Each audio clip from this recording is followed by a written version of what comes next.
Alhamdulillahi Rabbil Alamin, wal aqibatu lil muttaqin, wala udwana illa 'alal zalimin. Ashhadu an la ilaha illallah wahdahu la syarika lah, wa ashhadu anna Muhammadan abduhu wa rasuluh. Allahumma salli wa sallim wa barik ala sayyidina Muhammad wa ala alihi wa ashabihi ajmain. Amma ba'du, faya ibadallah, usikum wa nafsi bitaqwallah, faqad fazal muttaqun. Faqala ta'ala, a'udhu billahi minasy syaithanir rajim. Ya ayyuhalladzina amanu taqullaha haqqa tuqatih wa la tamutunna illa wa antum muslimun. Shadaqallahul azim. Hadirin sidang Jumat rahimakumullah,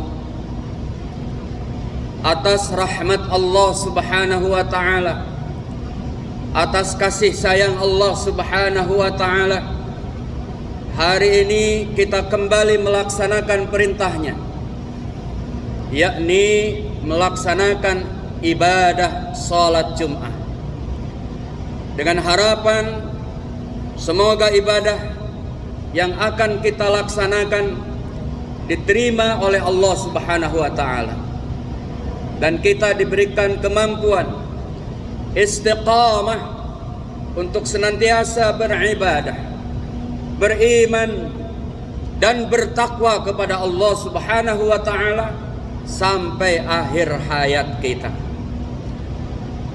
Hadirin sidang Jumat rahimakumullah,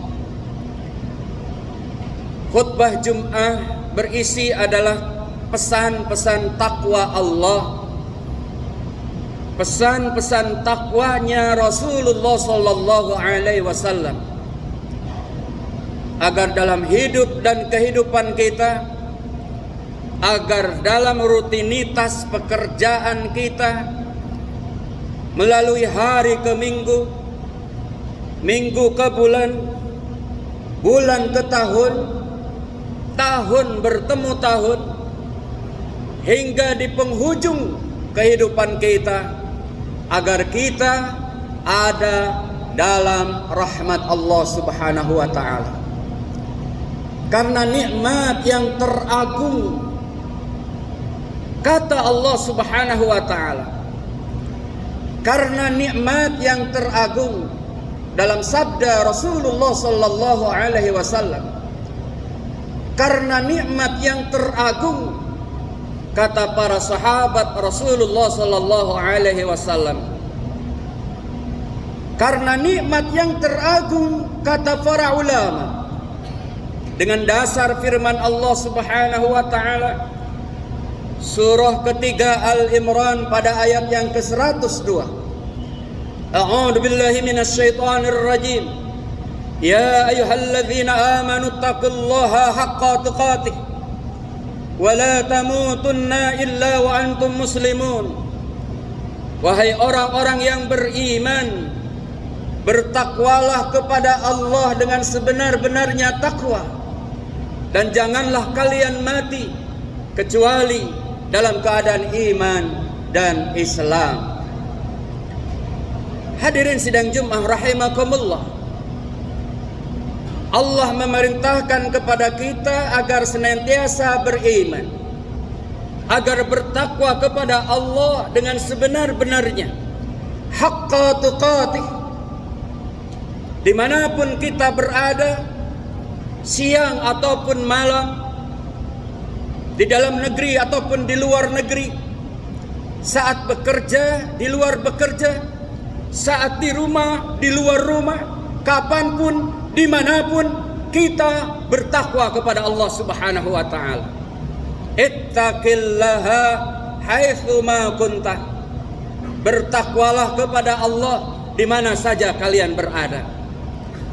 Saat takbiratul ihram kita dalam salat, Allahu Akbar, kita mengagungkan Allah.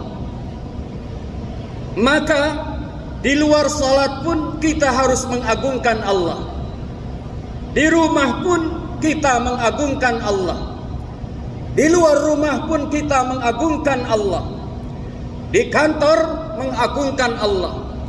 Di luar kantor kita mengagungkan Allah. Siang, malam, dimanapun kita mengagungkan Allah subhanahu wa ta'ala. Inilah makna haqqa tuqatih. Mengapa kita diperintahkan untuk beriman dan bertakwa dengan sebenarnya? Di penghujung ayat 102 surah Al-Imran Allah berfirman, "Wala tamutunna illa wa antum muslimun." Dan janganlah kalian mati kecuali dalam keadaan iman dan Islam. Hadirin sidang jemaah rahimakumullah. Inilah yang dinasihatkan Allah, inilah yang dinasihatkan Rasulullah, inilah yang dinasihatkan para sahabat, inilah yang dinasihatkan oleh para ulama, agar di penghujung kehidupan kita meninggal dalam keadaan iman dan Islam.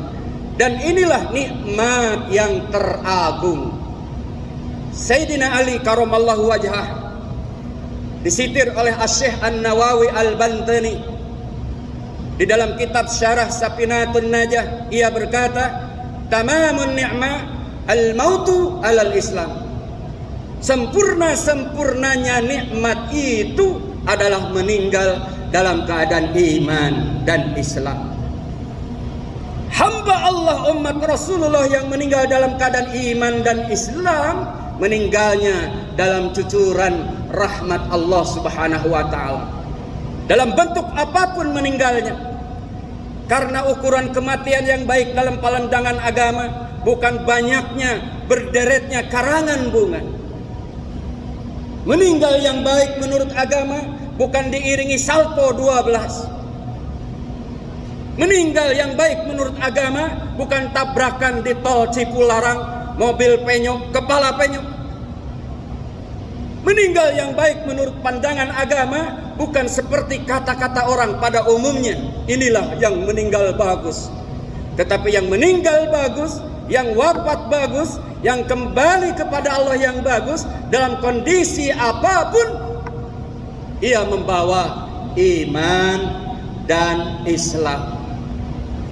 Hadirin sedang jemaah rahimakumullah, maka Rasulullah mengajarkan kepada kita sebuah doa, ya Allah biha, ya Allah biha, ya Allah biha, bi husnil khatimah.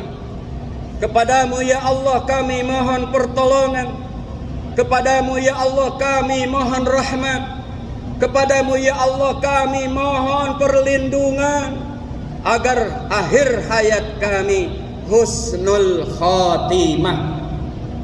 Allahumma inna nas'aluka husnal khatimah wa na'udzu bika min su'il khatimah.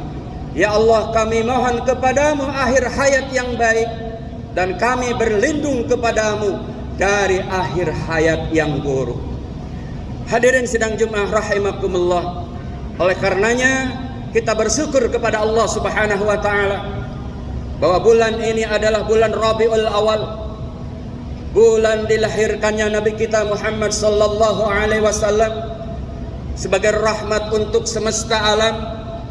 Allah pun berfirman di surah Yunus pada ayat yang ke-58, "Qul bi fadlillah wa bi rahmatihi fabidzalika falyafrahu." Katakanlah, sebab rahmat Allah bolehlah kalian bergembira. Sebab rahmat Allah, marilah kita bersyukur. Dalam kehidupan saat ini, 2 tahun berlalu ujian dalam wabah pandemi, kita mulai dalam kehidupan era new normal. Allah masih memberikan rahmat kepada kita. Kita masih bernapas, kita masih melihat, kita masih mendengar, kita masih bekerja. Ini adalah rahmat Allah Subhanahu wa taala. kita mampu hari ini melaksanakan ibadah sholat Jumat, ini juga rahmat Allah Subhanahu wa ta'ala. Bahkan kita lahir dari seorang ibu yang muslimah, ini juga adalah rahmat Allah Subhanahu wa ta'ala. Sehingga Rasulullah diutus menjadi rasul ke muka bumi ini juga adalah sebagai rahmat. Wa ma arsalnaka illa rahmatan lil alamin. Tidaklah kami utus engkau Muhammad melainkan sebagai rahmat. Maka saat Abu Jahal akan menimpakan batu yang besar saat Rasulullah salat, saat mau dilemparkan oleh Allah batunya ditahan sehingga tidak mengenai kepada Rasulullah. Selesai salat Rasul marah tidak? Tidak. Melihat kelakuan Abu Jahal, bahkan pernah Abu Jahal menggali lubang agar Muhammad terjerumus ke lubang itu. Setelah tahu Rasulullah marah, tidak. Saat berdakwah ke Taif, bukannya disambut, malah disambit dengan lemparan batu. Dikejar-kejar Rasulullah hingga Rasulullah beristirahat. Datanglah Jibril, kalau kau izinkan 2 gunung ini aku lemparkan ke penduduk Taif untuk membalas pengkhianatan mereka, aku akan laksanakan. Apa kata Nabi? Jangan. 3 kali Rasulullah ke Masjidil Haram, 3 kali diludahi oleh orang-orang kafir Quraisy. Rasulullah marah? Tidak. Setelah beristirahat di Jabal Sur, melanjutkan perjalanan ke Madinah. Di tengah perjalanan Rasulullah istirahat, kemudian musuh datang dengan menghunuskan pedangnya. Siapa yang akan menolong anda ya Rasulullah? Jawab Rasul, Allah. Maka pedang itu jatuh. Kemudian Rasulullah membalas kezaliman itu? Tidak. Mengapa? Wa ma arsalnaka illa rahmatan lil alamin. Rasulullah menjawab dari peristiwa semua itu, aku diutus untuk berdakwah, bukan untuk melaknat. Aku diutus menjadi rasul bukan untuk melaknat, membalas kezaliman, tetapi sebagai kasih sayang untuk kalian. Maka Rasulullah diutus tidak hanya untuk semesta alam, tapi juga untuk pribadinya. Hadirin sidang Jumat rahimakumullah. Maka bersyukurlah Allah telah menghadirkan kembali kita di Jumat hari ini. Dan mudah-mudahan Allah mempertemukan kembali di malam nanti, besok, di acara-acara kebersamaan dengan keluarga, dengan masyarakat, melalui kehidupan hari demi hari, minggu berganti minggu, minggu berganti bulan, bulan berganti tahun, tahun berganti tahun. Senantiasa kita ada dalam rahmat Allah Subhanahu wa ta'ala. Maka dalam khutbah yang singkat dan sederhana ini, sebagai penutup, agar kita mampu menjaga rahmat Allah, wa rahmati wasi'at kulla syai'. Allah itu meliputi rahmat dalam segala sesuatu. Yang pertama, mari kita belajar dan mengambil faedah manfaat dari Nabi Adam alaihissalam. Saat Adam berada di bumi, bumi ini gelap. Kemudian Allah mengajarkan kalimah Bismillahirrahmanirrahim, maka terang benderanglah bumi ini. Artinya awali langkah kita, perbuatan kita, apapun yang dipandang baik menurut agama, awali dengan Bismillahirrahmanirrahim. Mau bekerja, Bismillah. Mau belajar, Bismillah. Mau tidur, Bismillah. Kecuali perbuatan-perbuatan yang dipandang tidak baik menurut agama. Yang kedua, Nabi Adam setelah ada di bumi bersyukur kepada Allah karena dipertemukan dengan Siti Hawa, istrinya yang tercinta. Kemudian memohon ampun kepada Allah atas hilaf dan salah saat di surga memetik pohon khuldi. Allah mengajarkan kalimah istighfar, Rabbana dhalamna anfusana wa illam taghfir lana wa tarhamna lanakunanna minal khasirin. Ya Allah, diri kami telah menganiaya, oleh karenanya ampuni kami, kasihanilah kami. Maka Nabi Adam memohon ampun kepada Allah atas zalimnya. Imam Ibnu Qayyim mengatakan zalim itu ada beberapa. Ada zalim bahimiyah, zalimnya binatang ternak. Kita jangan melakukan kezaliman bahimiyah. Sendal kita punya kita, sandal tetangga punya tetangga. TV kita punya kita, TV tetangga punya tetangga. Harta kita punya kita, harta tetangga punya tetangga. Hak kita, milik kita, hak orang, milik orang. Agar kita terhindar dari kezaliman bahimiyah. Yang kedua, zalim sibaiyah, binatang buas yang tidak hanya makan rumput kacang, tetapi sesama binatang saling terkam. Kita hindarkan dari zalim sibaiyah, membunuh antar sesama, anak membunuh ibu, ibu membunuh anak, kakek membunuh cucu. Sekarang terjadi. Mari kita berlindung kepada Allah agar kita terhindar dari kezaliman sibaiyah. Yang ketiga, zalim syaitaniyah, alladzi yuwaswisu fi sudurin nas, yang senantiasa membisik-bisikan dalam dada kita untuk melanggar aturan Allah. Jangan salat, jangan infak, jangan salat Jumat, jangan berbuat kebaikan. Itulah bisikan syaitan. Maka hindarkan semua dari segala bentuk rayu syaitan. Insya Allah kita akan mendapatkan rahmat Allah. Yang ketiga, mari kita istiqamah. Innal ladzina qalu rabbuna Allah tsumma istaqamu tatanazzalu alaihimul malaikah. Sesungguhnya mereka yang mengatakan Tuhan kami adalah Allah, kemudian istiqamah, maka Allah akan menurunkan malaikatnya saat kita sakaratul maut. Hadis Nabi menjelaskan, sebelum kita keluar ruh dari badan, Allah akan memperlihatkan tempat kita, surga atau neraka. Maka orang yang istiqamah di dalam iman dan takwa, Allah akan memberikan kabar gembira lewat malaikat. Wa absyiru bil jannah, berbahagialah kalian. Kenapa? Kelak di akhirat adalah surga tempatmu. Maka tersenyumlah, keluarlah ruh. Itulah meninggalnya orang yang husnul khatimah. Mudah-mudahan itu kita dapatkan, dan semoga bermanfaat khutbah yang singkat dan sederhana ini. Barakallahu li wa lakum fil Qur'anil azim wa nafa'ani wa iyyakum bima fi minal ayati wa dzikril hakim wa taqabbala minni wa minkum tilawatahu innahu huwas samiul alim.